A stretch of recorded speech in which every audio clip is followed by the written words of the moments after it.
ಹೊಸ ವರ್ಷಾಚರಣೆಗೆ ಹಾಸನ ಪೊಲೀಸರಿಂದ ಸಿದ್ಧತೆ ಮಾಡಿಕೊಳ್ಳಲಾಗಿದೆ. ಹಾಸನ ಎಸ್ಪಿ ಮೊಹಮ್ಮದ್ ಸುಜೀತಾ ಮಾಹಿತಿ ಹಂಚಿಕೊಂಡಿದ್ದಾರೆ. ಇದಕ್ಕೆ ಸಂಬಂಧಪಟ್ಟಂತೆ 50ಕ್ಕೂ ಹೆಚ್ಚು ಚೆಕ್ ಪೋಸ್ಟ್ಗಳನ್ನು ಮಾಡಲಾಗಿದೆ. ರ್ಯಾಶ್ ಡ್ರೈವಿಂಗ್ ನಿಯಂತ್ರಣಕ್ಕೆ ಹೈವೇ ಪೆಟ್ರೋಲಿಂಗ್, 25ಕ್ಕೂ ಹೆಚ್ಚು ಕಡೆ ಹೊಸ ವರ್ಷಾಚರಣೆ ಕಾರ್ಯಕ್ರಮ, ಈ ಎಲ್ಲ ಕಡೆ ಮಹಿಳೆಯರು ಮಕ್ಕಳ ರಕ್ಷಣೆಗಾಗಿ ಕ್ರಮ, ಹೋಮ್ ಸ್ಟೇ ಮತ್ತು ರೆಸಾರ್ಟ್ಗಳ ಮಾಲೀಕರ ಜೊತೆಗೆ ಸಭೆ ಮಾಡಿದ್ದೇವೆ. ಯಾರಿಗೂ ವಿಶೇಷವಾಗಿ ಪಾರ್ಟಿ ಮಾಡೋದಕ್ಕೆ ಅವಕಾಶ ನೀಡಿಲ್ಲ ಅಂತ ಹೇಳಿದ್ದಾರೆ. ಸೊ ರ್ಯಾಶ್ ಡ್ರೈವಿಂಗ್ ಆಗಿರ್ಬೋದು, ಡ್ರಿಂಕ್ ಆ್ಯಂಡ್ ಡ್ರೈವ್ ಆಗಿರ್ಬೋದು, ಇದಕ್ಕೆಲ್ಲ ಕಡಿವಾಣ ಹಾಕೋದಕ್ಕೆ ಹೆಚ್ಚಿನ ರೀತಿಯಾಗಿ ಅಲರ್ಟ್ ಆಗಿದ್ದೀವಿ ಅಂತ ಹೇಳ್ತಾ ಇದ್ದಾರೆ. ಎಲ್ಲ ಕಡೆನೂ ಮಹಿಳೆಯರು ಮಕ್ಕಳ ರಕ್ಷಣೆಗಾಗಿ ಅಂತಲೇ ಕ್ರಮ ಕೈಗೊಂಡಿದ್ದೀವಿ ಅಂತ ಹೇಳ್ತಾ ಇದ್ದಾರೆ. ಹೋಮ್ ಸ್ಟೇ ರೆಸಾರ್ಟ್ಗಳ ಮಾಲೀಕರ ಜೊತೆ ಸಭೆಯನ್ನು ಮಾಡಿದ್ದೀವಿ ಅಂತ ಕೂಡ ತಿಳಿಸ್ತಾ ಇದ್ದಾರೆ. ಮತ್ತು ಯಾರಿಗೂ ವಿಶೇಷವಾಗಿ ಪಾರ್ಟಿ ಎಲ್ಲ ಮಾಡೋದಕ್ಕೆ ಅವಕಾಶ ನೀಡಿಲ್ಲ ಅಂತ.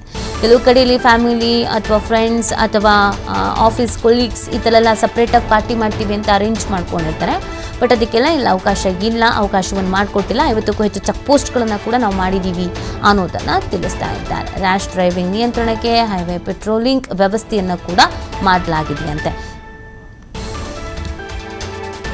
ನಾವು ಕೆಲವೊಂದು ಬಂದೋಬಸ್ತ್ ಅರೇಂಜ್ಮೆಂಟ್ಸ್ ಅನ್ನು ನಾವು ಮಾಡ್ಕೊಂತೀವಿ. ಸಂಬಂಧಪಟ್ಟಂಗೆ ಸುಮಾರು 200ಕ್ಕಿಂತ ಹೆಚ್ಚಿಗೆ ಪಿಕೆಟಿಂಗ್ ಪಾಯಿಂಟ್ಸ್ ಮತ್ತು 50ಕ್ಕಿಂತ ಹೆಚ್ಚಿಗೆ ಬ್ಯಾರಿಕೇಡಿಂಗ್ ಮತ್ತು ಚೆಕ್ ಪಾಯಿಂಟ್ಸ್ ಅನ್ನು ಮಾಡ್ಕೊಳ್ತಾ ಇದೀವಿ. ಈ ಸಂಬಂಧಪಟ್ಟಂಗೆ ನಮ್ಗೆ ಗಡಿ ಪ್ರದೇಶದಲ್ಲಿ ಸಹ ನಾವು ಬ್ಯಾರಿಕೇಡಿಂಗ್ ಮತ್ತು ಚೆಕ್ ಪೋಸ್ಟ್ ವ್ಯವಸ್ಥೆ ಮಾಡ್ಕೊಂಡಿದೀವಿ. ತಮ್ಗೆಲ್ಲ ಗೊತ್ತಿದ್ದಂಗೆ ಹಾಸನಲ್ಲಿ ಹೈವೇಸ್ ಜಾಸ್ತಿ ಇರೋ ಕಾರಣದಿಂದ ಅಲ್ಲಿ ರ್ಯಾಶ್ ಡ್ರೈವಿಂಗ್ ಅವಾಯ್ಡ್ ಮಾಡಕ್ಕೆ ಮತ್ತು ಡ್ರಾಗಿಂಗ್ ಡೀಲಿಂಗ್ ಅಂತ ಅವಾಯ್ಡ್ ಮಾಡಕ್ಕೆ ಹೈವೇ ಪೆಟ್ರೋಲ್ ಕಾರ್ ಮತ್ತು ಬೈಕ್ ಸಹ ನಾವು ಡಿಪ್ಲಾಯ್ಮೆಂಟ್ ಮಾಡಿದ್ವಿ. ಇದು ಸಂಬಂಧಪಟ್ಟಂಗೆ ನಮ್ದು ಆಫೀಸರ್ಸ್ ಮತ್ತು ಸಿಬ್ಬಂದಿ ಯಾರಿದ್ದಾರೆ ಅದು ಹೈವೇನು ಸಹ ನಾವು ಜಾಸ್ತಿ ಆದ್ಯತೆ ಕೊಟ್ಟು ಅವ್ರು ಡಿಪ್ಲಾಯ್ಮೆಂಟ್ ಮಾಡ್ಕೊಂಡಿದ್ವಿ. ಇದನ್ನು ಬಿಟ್ಟು ಹಾಸನ ಜಿಲ್ಲೆಯಲ್ಲಿ ಸುಮಾರು 25 ಕಡೆ 100ಕ್ಕಿಂತ ಹೆಚ್ಚಿಗೆ ಜನ ಸೇರೋ ಸಾಧ್ಯತೆ ಇರೋದ್ರಿಂದ ಅಲ್ಲಿನೂ ಸಹ ಹೆಣ್ಮಕ್ಳು ಮತ್ತು ಮಕ್ಕಳ ರಕ್ಷಣೆಗೋಸ್ಕರ ಸ್ಪೆಷಲ್ ಟೀಮ್ಸ್ ಸಹ ನಾವು ಮಾಡಿಕೊಂಡು ಅಲ್ಲಿನೂ ಸಹ ನಾವು ಬಂದೋಬಸ್ತ್ ವ್ಯವಸ್ಥೆ ಮಾಡಿದ್ವಿ. ಇದನ್ನು ಬಿಟ್ಟು ಏನು ರಿಸಾರ್ಟ್ಸ್, ಹೋಮ್ ಸ್ಟೇಸ್ ಏನಿದೆಯೋ ಅವ್ರನ್ನು ಸಹ ಕರೆದು ನಾವು ಸಂಬಂಧಪಟ್ಟವರಿಗೆ ನಾವು ಮೀಟಿಂಗ್ ಅನ್ನು ಮಾಡಿ ಅವರಿಗೆ ಸೂಚನೆಯನ್ನು ಕೊಟ್ಟಿದ್ದೀವಿ.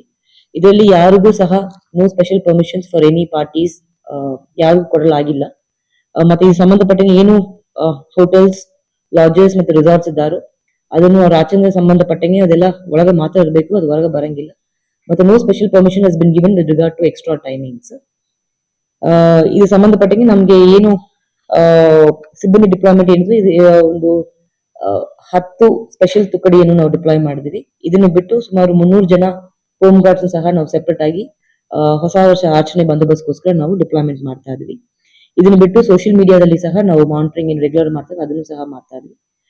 ನಮ್ಮ ಜನರಿಗೆ ನಾವು ಮಾಡೋ ವಿನಂತಿ ಇಷ್ಟೇ, ನಾವೇನು ಹೊಸ ವರ್ಷ ಆಚರಣೆ ಮಾಡ್ತಾ ಇದ್ವಿ ಇಲ್ಲಿ ಸ್ವಲ್ಪ ರೆಸ್ಪಾನ್ಸಿಬಲ್ ಆಗಿ ಆಚರಣೆ ಮಾಡಬೇಕು. ಏನು ಸಾರ್ವಜನಿಕರಿದ್ದಾರೆ ಅವ್ರಿಗೆ ಯಾವುದೇ ರೀತಿ ತೊಂದರೆ ಕೊಡಬೇಡಿ. ಏನು ಹೊಸ ವರ್ಷ ಆಚರಣೆ ಮಾಡ್ತಾ ಇರೋ ಅದೆಲ್ಲ ಖುಷಿಯಿಂದ ಆಚರಣೆ ಮಾಡಿ. ಅಟ್ ದ ಸೇಮ್ ಟೈಮ್ ಸ್ವಲ್ಪ ರೆಸ್ಪಾನ್ಸಿಬಲ್ ಆಗಿ, especially giving importance to safety of women and children ಅದನ್ನು ಪ್ರಮುಖವಾಗಿ ತಗೊಂಡು ದಯಮಾಡಿ ಆಚರಣೆ ಮಾಡಿ ಅಂತ ನಮ್ಮಲ್ಲಿ ವಿನಂತಿ ಆಗ್ತದೆ. ಅದೇ ಸಮಯದಲ್ಲಿ ಏನು ಹೈವೇದಲ್ಲಿ ಒಂದು ಖುಷಿಯಿಂದ ಯಾರು ಬೇಗ ಹೋಗೋದು ಮತ್ತು ಡ್ರಂಕ್ ಅಂಡ್ ಡ್ರೈವಿಂಗ್ ಮಾಡೋದು ಸಹ ಅವಾಯ್ಡ್ ಮಾಡಿ. ಎಲ್ಲರಿಗೂ ಹೊಸ ವರ್ಷ ಸ್ಟಾರ್ಟ್ ಮಾಡುವಾಗ ಎಲ್ಲರಿಗೂ ಒಳ್ಳೆ ರೀತಿಯಲ್ಲಿ ಸ್ಟಾರ್ಟ್ ಮಾಡಿ, ಯಾವುದೇ ತೊಂದರೆ ರೀತಿ ಬೇರೆಯವ್ರು ಕೊಡಬೇಡಿ. ಅದೇ ಸಮಯದಲ್ಲಿ ನಮ್ಗೂ ಸಹ don't create any trouble for your self